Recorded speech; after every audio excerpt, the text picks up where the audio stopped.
Hey everybody, welcome to the Bell of Lost Souls Heresy Workshop. Oh. I'm Manji, that's Ryan. I'm Dan. We're going to talk matched play and competitive gaming in the Horus Heresy.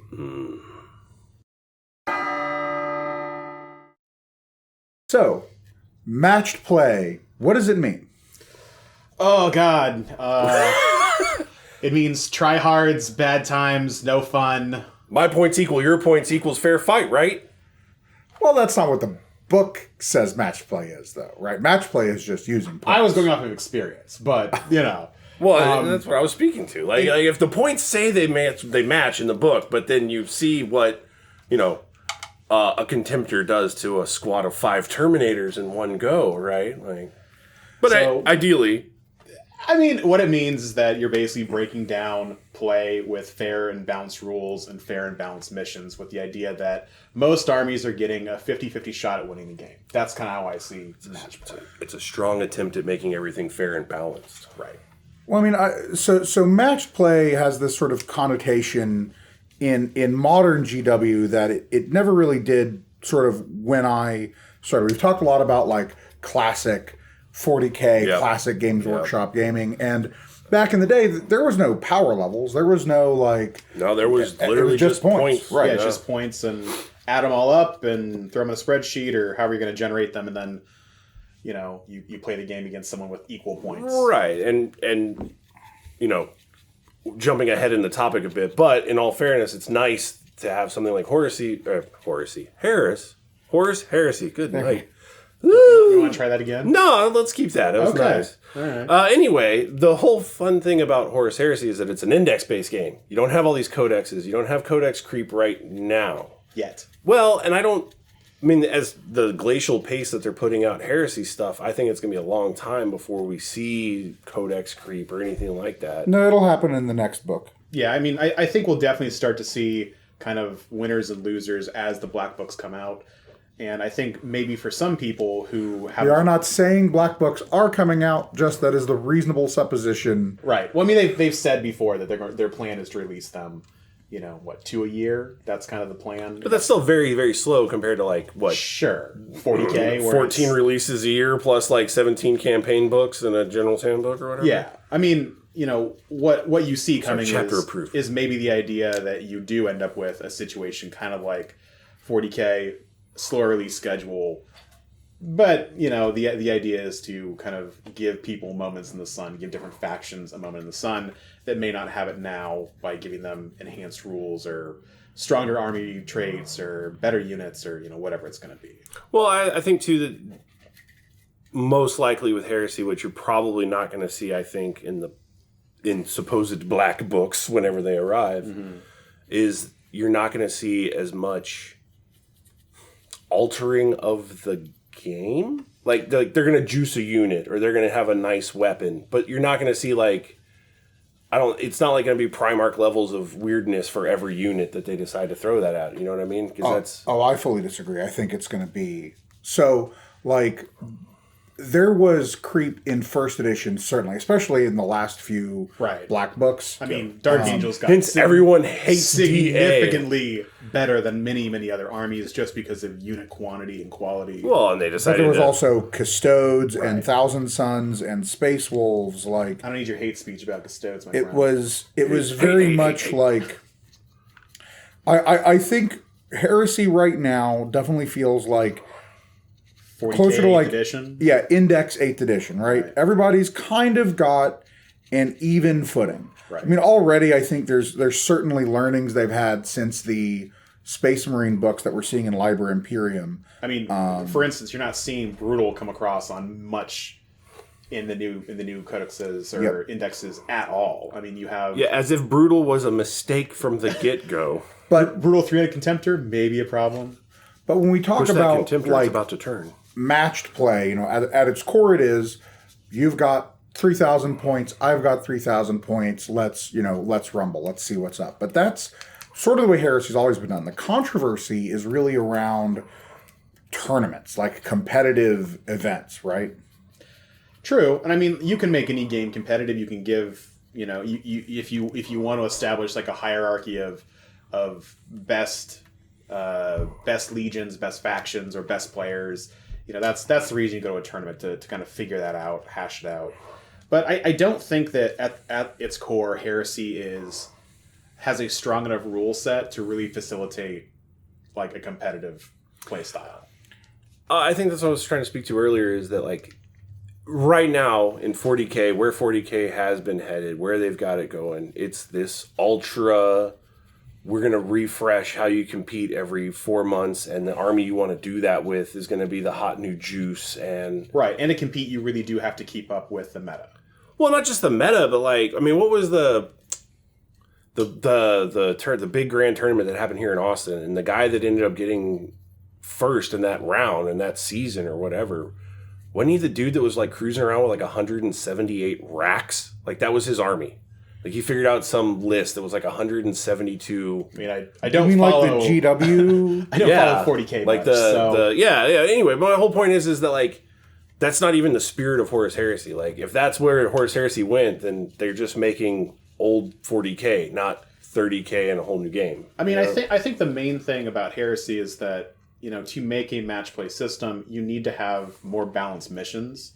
I don't see, because 18 of the armies are basically, 95% of the same unit or the same unit availability. And then you might have a Primarch, and you might have some different, units thrown in there that are, specialist or, only aligned with that faction. But for the rest of it, it's like you can take Rhinos, you can take Veterans, you can take TAC Marines, you can take Contemptors. So, I mean, how your army plays those units is, I guess the big question. But, ultimately, there's more balance, I'd say, in Horus Heresy, especially right now, just because so many of the options are the same for 18 of the armies. I don't know that I would agree, actually. I think there's very clear power tiering in the Space Marine Legions. Okay. Not all Terminator specialists are built the same. Right. Like Iron Hands don't have weapon skill 5 Terminators. Okay. They have a really nasty melee Primarch,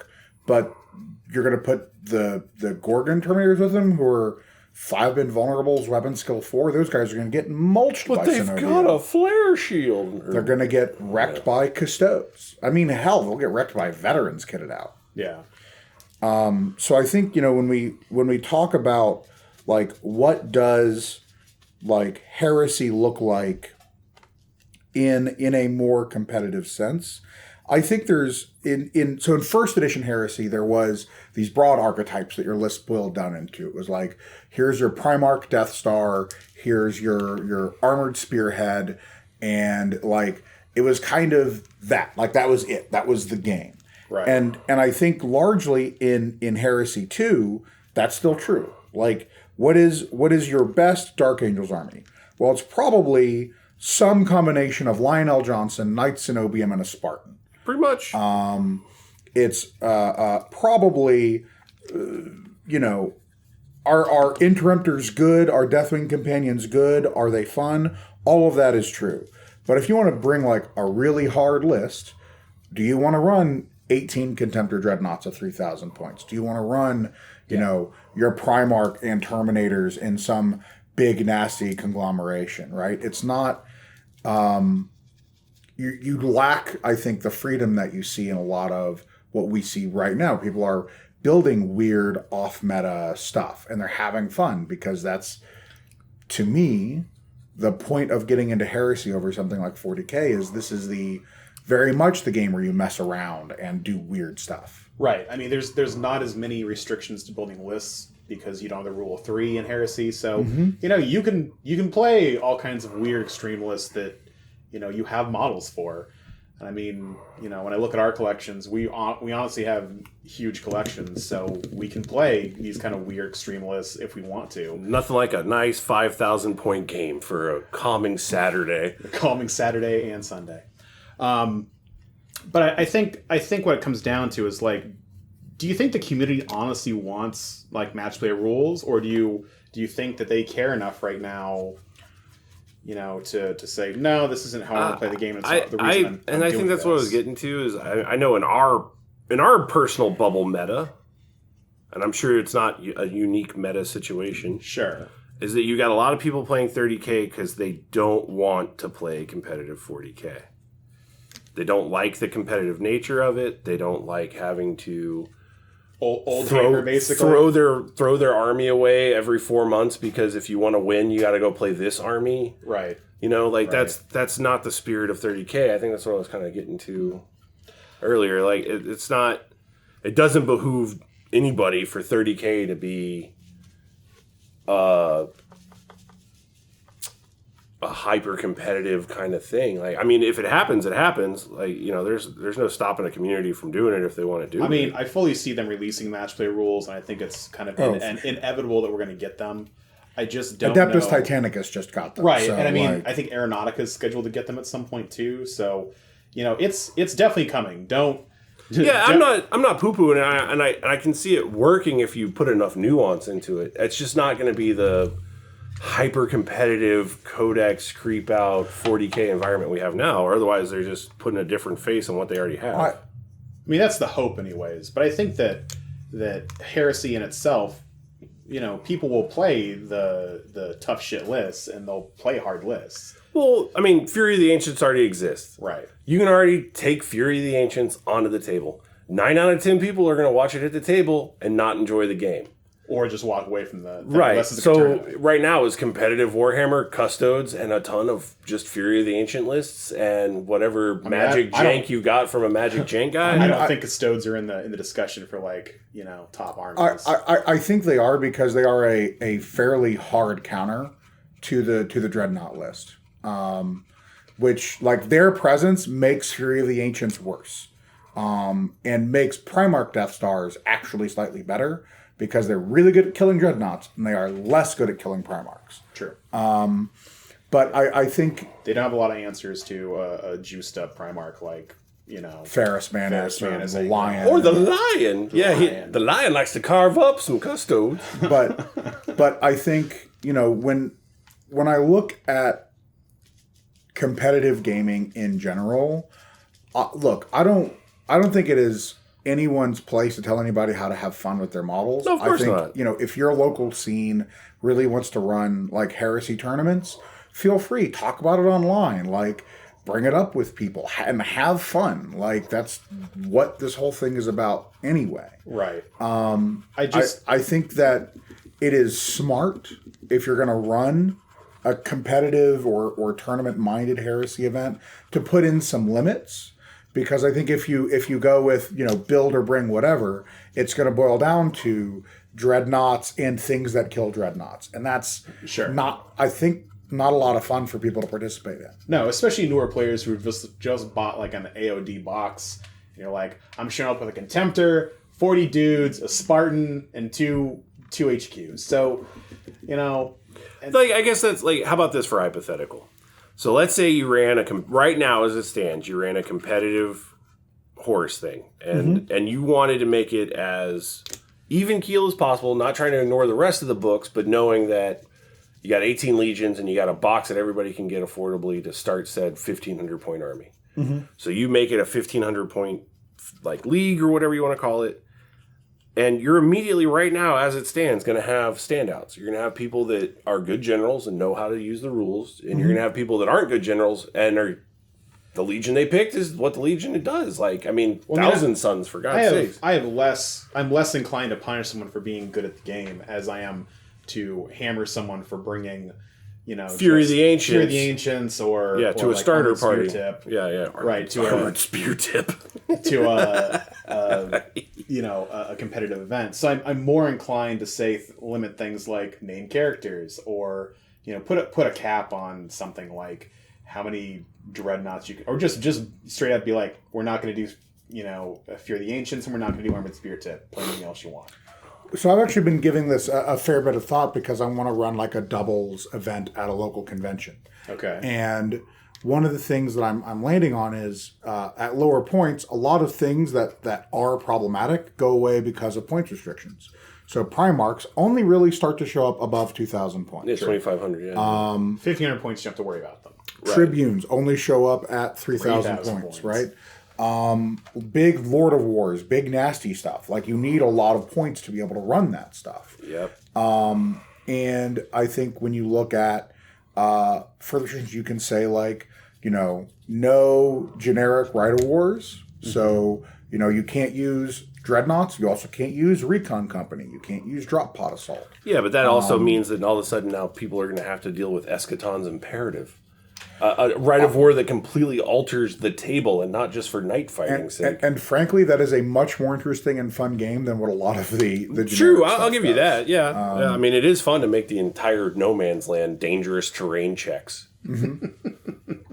That's true. For not your army. Suddenly Death Guard get to be really good. Yeah, then suddenly it's Death Guard versus DA. Let's bring it, boys. But at the same time, you're also getting stuff like Hammerfall or Hammer Fist, whatever it is from Imperial Fist, where it's look, impossible to kill wardens.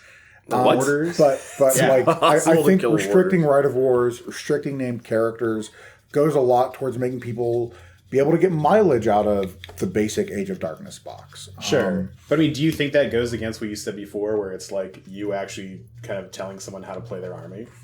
So this is a public YouTube video that goes out to dozens of our fans. And all three of them. All dozen of you. No, seriously, thank you for clicking and watching. We appreciate it. More of that. Yeah, if you actually like what you're hearing, there's videos somewhere down at the bottom, I think, or top, over here. Corners. Yeah, there's more front, stuff. Back, inside, to over side. Dan's face. Over Dan's face is a great spot for it. Click on Dan's face. But it's a YouTube video with a beard. It's a 6-hour loop.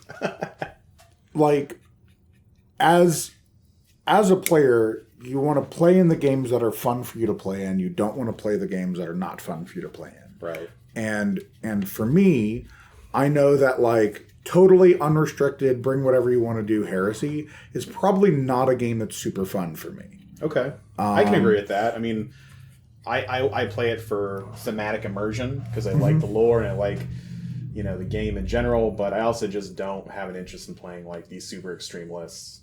But for the people that With that being said, you do like to get down with some Titans, which is a pretty extreme list if you're not used to it. There's also the Myrmidons. Is what 60? Oh yeah, 60 Myrmidons. 40. What's 172 racks compared to 68 Myrmidon? Just throwing that out there. It's a lot of Myrmidons that have to walk across and foot slog across the board. So I'm not ashamed of that. They're infantry. Ooh, with 42-inch range AP1 guns. Ooh. Don't Mechanic get that great transport? Yeah. We're all convinced that Mechanic are trash. So put them in your PDF Explorer and just go. But like, when you're looking for games of Heresy, find the group that plays the way that you want to play. Like, I know what that way is for me, but I can't answer that question for you, right? We all want to do different things. So I don't want to tell someone they can't do the thing that they want to do or enjoy the game the way that they enjoy playing it. Like, the point of Warhammer, especially modern Warhammer, is there's all these different ways to engage and have fun with this thing we're doing. So, if you want to run 18 Dreadnoughts at 3,000 points, don't let somebody tell you that's bad or wrong or the worst way to play the game. Don't let me or Ryan or Dan tell that to you either. Find someone who wants to play against 18 Dreadnoughts and then punch the hell out of them. Don't be surprised when the other 4 people walk away from that game and be like, this isn't for me. Right. I mean, there's definitely, you've got to understand that some people are not going to want to play that way. And if you know that and are cool with it. Yeah, I guess at its core, right, Heresy is more of a historical reenactment. How many people play to drop another game in here for argument's sake, but Bolt Action. Do you and I'm not trying to tread weird water here, but I'm just saying, do you play Bolt Action so that the Germans and Japanese win? I mean, people do. People play those armies, and most of them don't get asked to show up to GW events, but that's a different story for a different time. Now, the whole point I'm making is if you're playing a historical reenactment to change history, you have to have it balanced in a way, or there has to be a scenario in which that might be the case. And that's a lot of fun for set play, and that's where the narrative stuff comes in, right? I mean, balance in the way that we talk about it for Warhammer, and balance in the way that they talk about it for historical gaming are very different. I mean, I remember the controversy when Flames of War had like a point system for a World War II game, right? Right. Yeah. World War II gamers want to like play the battles the way they were fought. They don't want, and that was mostly not even. Right, the German Blitzkrieg were not fighting guys that had the same guns they did. Right. I mean, there was definitely advantages that each side had over the other, especially like German tanks. But yeah, and so I'm not trying to get too deep into the woods on this. What I'm trying to say is that the rule set for Heresy needs to be such that you can get your narrative on, whilst you could also say, hey, that has a points value. This is what we think it is. If you wanted to take it to match play, that's its points. I think the one hesitation for me when it comes to match play and Heresy is that I look at a game like Warhammer 40K where match play has become the dominant way that people play the game in both Europe, I think, and the US. And my fear is that, that kind of competitive spirit, while good and, sometimes healthy for the game, it does start to bleed into casual play. When you go to a casual, game night at, Wonko's or Game Castle or Dragon's Lair, wherever you're playing, here locally. Your local market. Your local FLGS. It starts to become this thing where people bring the hardest list they can. There's no such thing as a casual 40K player anymore. The casual is the one who doesn't go to the tournament but is still bringing, tournament grade lists. I would argue that the casual 40K player is the one always building an army and never playing. Okay, that's true. So casual plus is going to be the guy who shows up with like a hard list, and they're also expecting hard lists. And I mean, if that's the way you want to play, that's fine. But I think there needs to be room in the hobby for these casual players who just want to buy a Box Age Darkness and a couple of units and throw down at 2,000 points. And that's invariably like it comes down to the organizers with that, because so like we're talking like a comparison of video game to this, right? And it's not a fair comparison at all. But the reason I bring it up is you can select your difficulty level in a video game, right? Right. Well, in a big old index book wargaming system, difficulty level is exactly what you make of it. Right.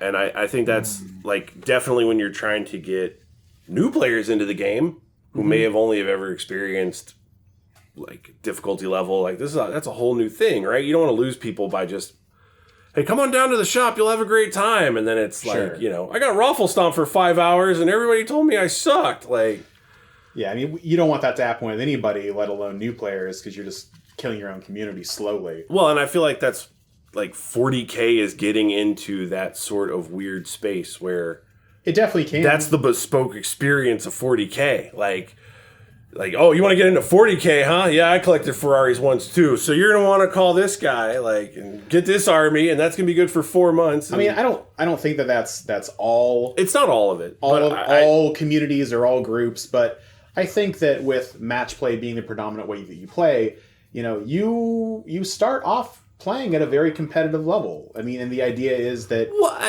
you are essentially training to go to events and participate in like regional stuff and weekend events. I think that's 1 days and all that kind of stuff. That's kind of like the nice thing about the way that the whole Heresy 2.0 box and environment is set up right now is like everybody's on equal footing. You go buy that box and you're looking at the same pile of models as everybody else. Yeah, you have the choice to make one of 18 armies, and you can make it any way you want. Right. With little rules research. I mean, I would say like there's also and we talked about this online.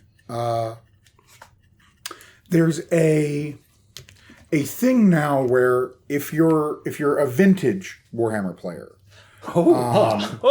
you were introduced to a game that was played like in the White Dwarfs, were guys playing in the garage with beer cans, right? That was the White Dwarf presentation. This is the time before jerseys and money at stake. Fantastic mullets. Before Warhammer World, there was garages and beer cans. I mean, but if you're someone who like came into Warhammer in the last 5 years, that's not the Warhammer that you see. You see these big events. You see YouTube channels like Play on Tabletop or Tabletop Titans that set these like crazy standards for like cool terrain and painted armies and all the stuff that like back in the day, I remember buying a White Dwarf and going, wow, this guy who works for Games Workshop, his army looks terrible. I can paint an army like that. Right, yeah. And they will never let like an army that looks bad like onto in a a publication magazine ever. Right, yeah. Again, I raised the deodorant stick land speeder. Like, oh yeah, there's no way you could make that look good. Here it is. I disagree. I disagree. But challenge accepted, sir. When you're taking a player who's only seen like this kind of really refined, for lack of a better term, experience, and introducing them to Horus Heresy, you've got to remember you're introducing them to a type of wargaming that is very much not the standard anymore. At least not the standard for Warhammer. Right. I mean, you are really putting these people into a time machine and being like, this is how I played back in like 95. Show you how we whooped ass back in my day. Right, exactly, exactly. You know, and then you snap your suspenders and, you know, put on your jean shorts. Spin your propeller top beanie. Exactly. So, you know, I think there is some danger, and you do lose something when you start pushing match play, especially if you end up with this kind of community where that's all they play. Because I mean, like, people don't play like narrative, like even the narratives, quote unquote, are still played under. They're just. I was gonna say like the 40K narrative books. Like, we're gonna push the narrative. Some army's getting juiced for a month. Like, right. So I mean, you know, as someone who owns a Mechanicum book and Mechanicum army, I'd love to see more balance, but I'm not willing to like sacrifice the community for my own interest in my own army, to see their points adjusted and see the Omnissiah, right? Yeah, on top. I would also say if you're you know coming into Horus Heresy and you want a more competitive or 40K type of experience, I don't think it's a bad thing to want that. I don't think it's a bad thing to go, I don't like the way 40K or Age of Sigmar is playing right now, so I want to do something different.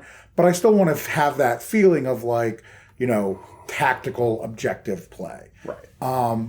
If you want that, like there are Horus Heresy missions with objectives in the core book. There are lots of different deployment maps you can play with. There's lots of different terrain and stuff you can play with. There's still a ton of game there to play. But I would say, for the Heresy community, because there's a lot of old folks who are very hostile to this type of mindset. Right. One of the things that, we have to do as a wargaming community is, if somebody drops the $300 on the Age of Darkness box, they're already in.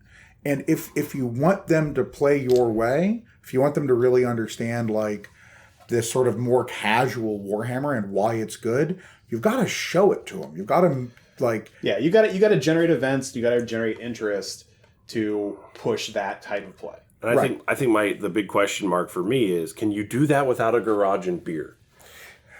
I very much think so. Yes, but it does help. Right, let's set the stage, right? Like, you want to have casual fun where it doesn't matter and the points are just kind of like guidelines and, we just have fun. Yeah, I mean, you and I do that. We all do that.